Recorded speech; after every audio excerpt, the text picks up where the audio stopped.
Jésus, tu es ma vie et ma joie.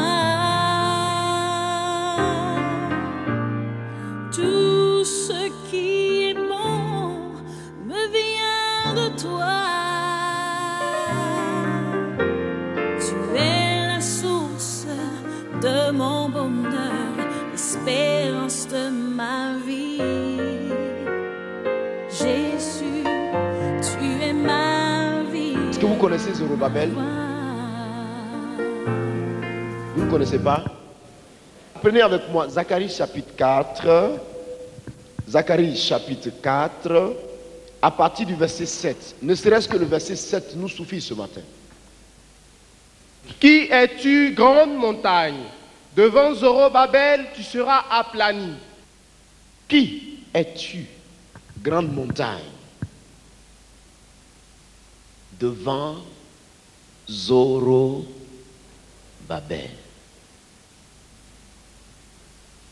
On va prêcher la parole de Dieu, Cody. Ce matin, Dieu va se mouvoir parmi nous. Qui es-tu, grande montagne, devant Zorobabel? Est-ce que vous vous souvenez de Zorobabel? Ce nom doit vous dire quelque chose, n'est-ce pas? Ça ne vous dit rien, Zorobabel?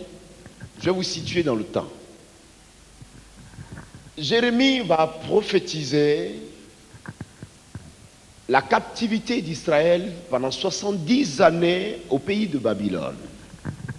Israël n'avait pas cru en la prophétie. Écoutez-moi bien ce matin. Israël n'avait pas cru en la prophétie. Israël a persécuté Jérémie et Israël a pris Jérémie et l'a foutu dans un puits. Et dans le fond du puits, Jérémie continuait à crier sur Israël pour dire, dans tous les cas, Dieu me dit, vous serez pris en captivité pendant 70 années. Les temps venus, cette prophétie va s'accomplir. Vous voyez, Israël va être pris en captivité pendant 70 années. C'est dans cette captivité que vous voyez Shadrach, Meshach et Abednego sont nés. Dans la même captivité, vous voyez Belshazzar, Daniel qui a été surnommé Belshazzar est né. Dans la même captivité, une génération d'enfants d'Israël va naître. Et vous comprenez que le temps va venir où, selon la révélation prophétique de Dieu, Dieu va tirer la parole aux lèvres du roi Darius, celui qui est venu après Nebuchadnezzar. C'est au temps de Nebuchadnezzar qu'il y a eu la captivité. Et après Nebuchadnezzar, Darius et autres vont venir. Avant Artaxerxès, tous ceux-là sont arrivés. Darius est arrivé.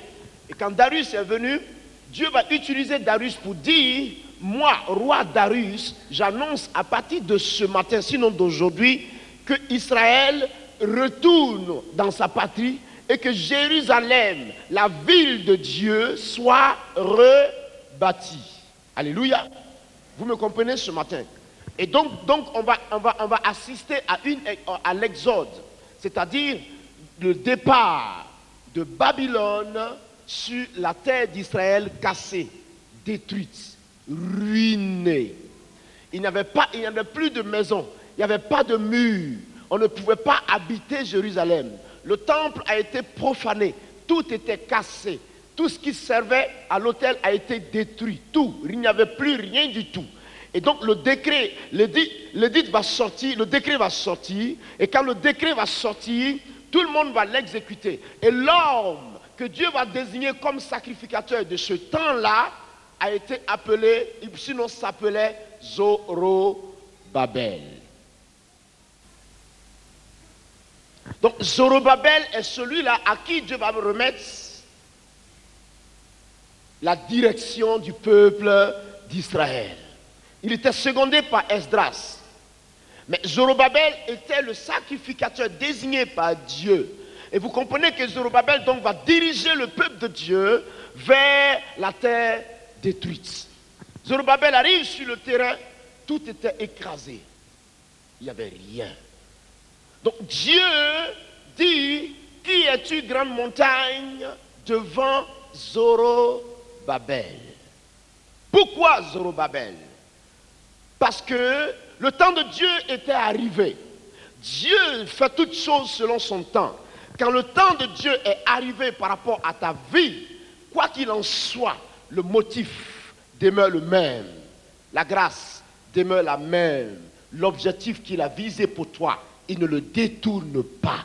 Il le fixe, il le pointe et il tient à ce que cet objectif soit atteint. Quoi qu'il en soit. Donc Dieu se saisit de Zorobabel pour conduire le peuple d'Israël dans sa patrie. Israël donc va revenir sous la direction de Zorobabel. Et vous voyez tout le mouvement qu'il y avait autour.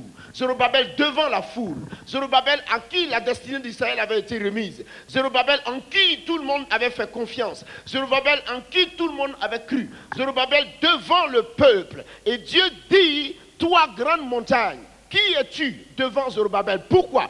Pourquoi grande montagne? Parce que quand on parle d'exode, il y a mouvement. C'est-à-dire, il y a départ d'un certain lieu à un autre.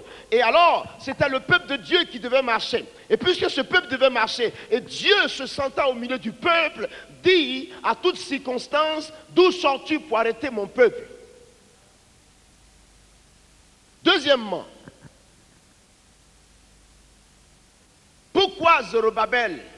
Parce que Dieu avait qualifié cet homme et Dieu l'avait approuvé.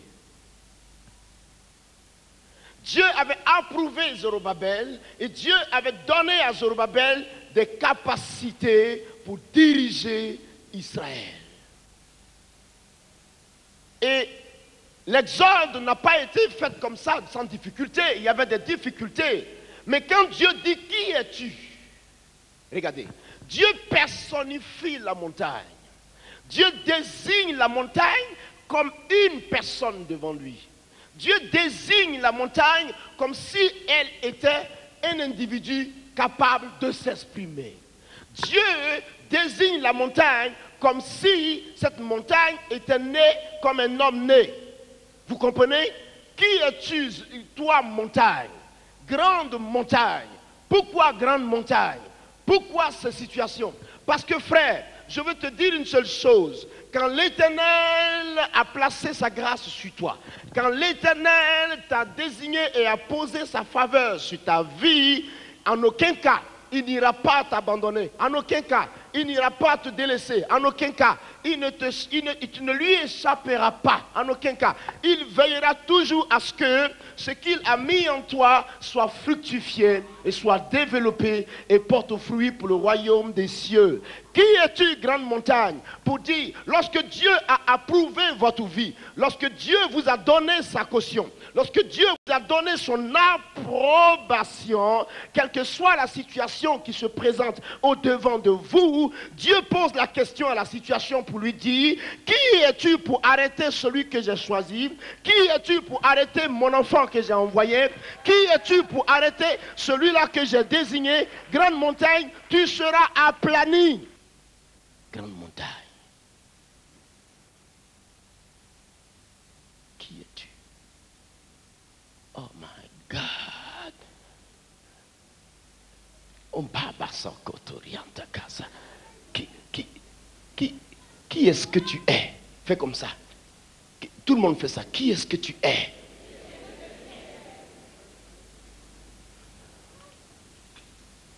Examinez un peu la question. Qui es-tu, grande montagne? Désigne que Zorobabel n'avait pas d'effort à faire. Pourquoi? Parce que Dieu personnifie la montagne, Dieu personnifie l'obstacle, et Dieu dit à l'obstacle, qui es-tu? Mais le temps de Daniel est passé. Zorobabel, il y a longtemps qu'il est mort, n'est-ce pas? Mais cette parole a toujours sa valeur. Cette parole n'a pas perdu, elle n'a rien perdu de sa grâce, de sa valeur. Donc ce matin, laisse-moi te dire que Zorobabel ne vit plus. Mais à la place de Zorobabel, il y a ton nom, il y a toi, il y a moi. Et Dieu dit, qui est-ce que la montagne est pour t'arrêter, toi l'enfant de Dieu? Montagne, qui es-tu pour arrêter l'enfant de Dieu que j'ai envoyé? Qui es-tu? Qui est-ce que tu es? Fais comme ça. D'où sors-tu, montagne? Encore, d'où sors-tu, montagne? Pourquoi?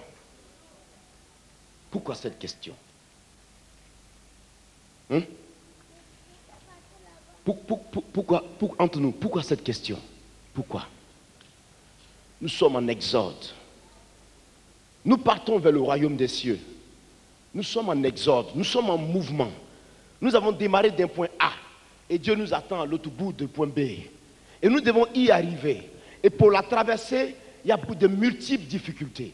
Il y a des problèmes, il y a des difficultés, il y a des accidents. Il y a toutes sortes de difficultés qui arrivent et qui s'interposent devant nous. Mais Dieu dit, il se tient devant nous et il parle à la situation. Il ordonne à la situation. Il pose la question à la situation. Qui es-tu?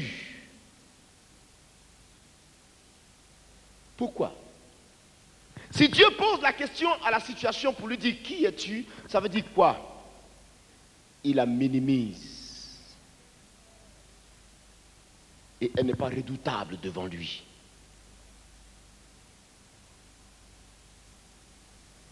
Qui es-tu?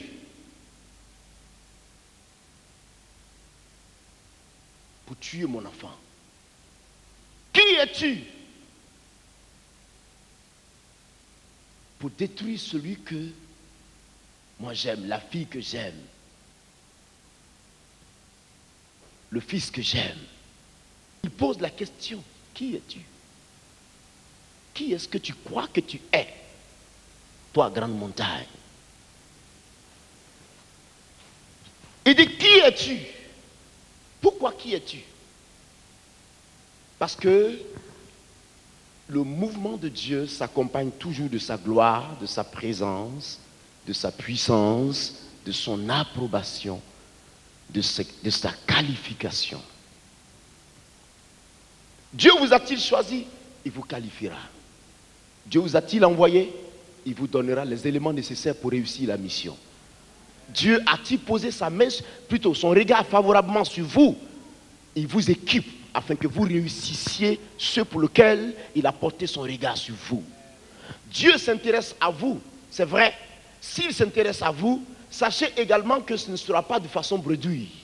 Il vous équipera afin que la gloire qui lui revient lui soit en réalité donnée par votre vie, par votre élan, par votre efficacité, par l'abnégation de votre vie, l'approbation de votre vie, le testament que vous portez qui revient à Dieu, la gloire qui est posée sur vous, par laquelle lui, Dieu, viendra démontrer sa suprématie, la gloire de sa présence qui justifiera l'autorité posée en vous. Il dit, tu t'appelles Zorobabel. Il dit, tu es conducteur. Il dit, tu dois te lever. Il dit, tu dois marcher. Il dit, l'exorde est en train de se faire. Il dit, le temps de la transition est arrivé. Il dit, dans cette transition, il est debout devant toi et il pose la question à la montagne, qui tu es pour arrêter celui que j'ai envoyé? Qui est-ce que tu es pour arrêter le peuple que j'ai choisi? D'où sors-tu pour l'arrêter? Je suis Dieu, je suis l'Éternel, je suis l'Éternel, et c'est là mon nom. Je ne donnerai pas ma gloire à un homme, ni mon honneur aux statues. Qui es-tu, grande montagne? Tu seras aplani. Moi, j'aime la puissance de Dieu. Quand elle vient passer, c'est comme un tapis qui arrange tout derrière. Quand vous mettez le tapis, le président vient marcher. La puissance de Dieu aplanit. Elle aplanit. Dis, je m'appelle Zorobabel. Je suis vainqueur. Je suis dirigeant. Je suis leader. Mon nom c'est Zorobabel. Voici un homme qui était approuvé de Dieu. Voici un homme que Dieu avait approuvé. Voici un homme en qui Dieu avait placé sa confiance. Zorobabel. Dieu te dit à toi chrétien, tu t'appelles Zorobabel. C'est-à-dire, prends Zorobabel, mets à côté, mets ton nom. C'est quoi ton nom? Hein? J'ai entendu Mireille. Thérèse. À quoi? Ah ouais, tu as dit quoi là? Christian. Victoire. Qui s'appelle quoi encore?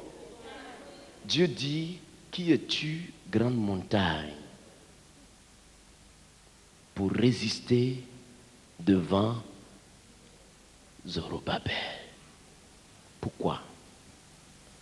Pourquoi? Parce que Dieu veut que l'enfant de Dieu se sente en sécurité entre ses mains. Et que chaque enfant de Dieu sache que entre les mains de Dieu, il n'y a personne qui puisse venir le ravir. C'est impossible. C'est impossible. 1000 à ta gauche, 10 000 à ta droite.